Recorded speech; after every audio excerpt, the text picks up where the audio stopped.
enka na tete bremu no na ede se woni kwawufuo ebehye mu ntokwa a wobedi won so nkunim.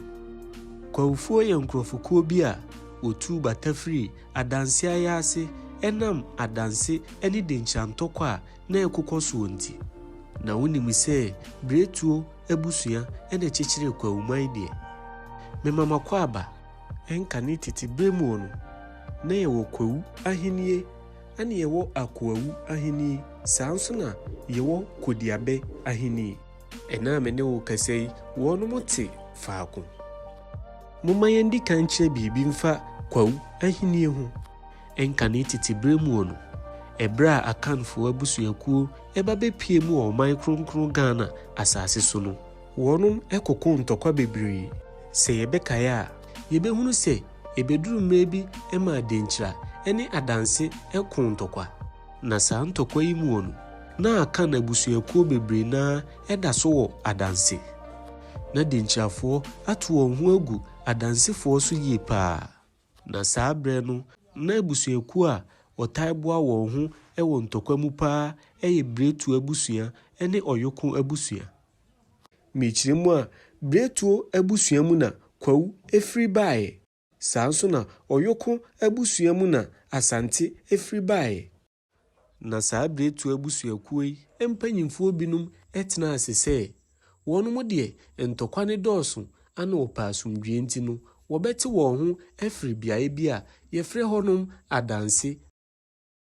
Odofo saa bre no adehye bi a na wonum eye anuafo esori di bretu abusua yanim. Saa adehye yi wonum edinde Nana Esono Gyima, Nana Boahene Anantuo, Nana Mposo Frempong ena Nana Adujemfi. Na saa anuafo yi ebra na wode bretu abusuakuo ba no emu bi ete won ho se wobekyekyere wonum man. Ebi ena kyekyere Asante Mampong, Asante Jamase, ana ebi enso ekyekyere Asante Effiduase. Odofo Nana Esono Gyima edi bretu abusuakuo edudo na ekọ wonanim. Na wotu wonani no wohunu se nipakuo bi edi nkan eti asase na wonum ekoso no so dada. Se nipakuo yi na wonum eni gwanfo. Gwanfo eni kowufuo esuan ntokwa ema na ntokwa no na nya agrokra. Nanso nsuo be boden kowufuo etimi di gwanfo so nkunim ema wopamo womu egye asase no. Na mfie duduru akiri no Nana Esono Gyima efrimu. Na wonum ma ne wofase a yefre no Nana Akuamoah Mampong Agyei ebedi na de.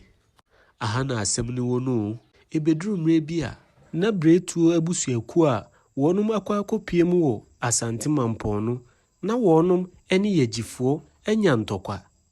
Sanso na wonum esane dwabenfo esan wo ntokwa. Ne koba se bretu abusuakuo a Nana Esono Gyima edi wonum ebesue tokwabo ho no ewese wonum ba ebeboa Asante Mampong na woko ntokwa. Na abakosem kire se na Nana Akuamoah Mampong Agyei eye ohene bi a na osuru ntokwa yi pa.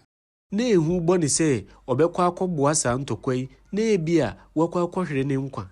Wei ema ne ye na adwene se ode ne ho ebebo afode akoko ntokwa de eni obesisa na busuakuo yi nyina na ode wonum eni akire biaye foforo akobo won sese. Oto ne nsa efre ohene bi a na yefre no Nana Ohemen. Saa ohene no ye obarima bi a odi ntokwa anim a na ne ho odin yie pa. Na odi akonya ewo Effiduase nkuro nketewa ni bi mu. Saa kwantuo yi a Nana Akuamoah Agyei edi bretuofo etunu ntokwa ben na wonum ekokoye. Wonum edi Kwawu ekyerese. Mi YouTube link ne da mi profile ne so. Eya no akoboso no akosubscribe ama me wate. Se me kaseti obi a mumfa nkyeme ma no nso fom wo me kasem a na mo de akyeme. Eda foforo me de ntoaso bebrem.